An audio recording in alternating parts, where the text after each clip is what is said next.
safe for now.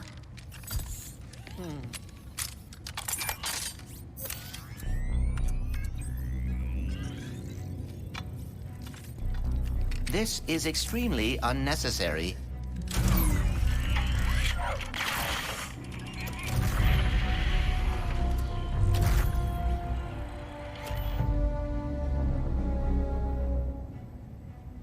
Lombax.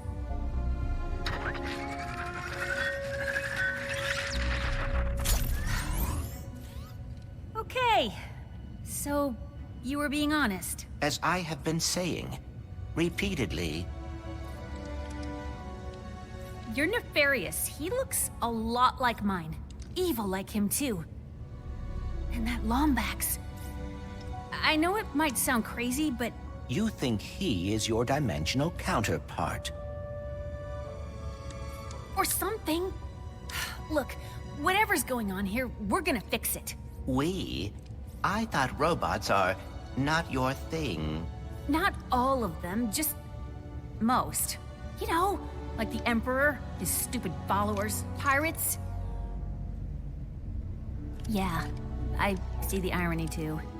Oh, I apologize. I did not mean to, You feel bad? Even though I just watched your brain diary thingy?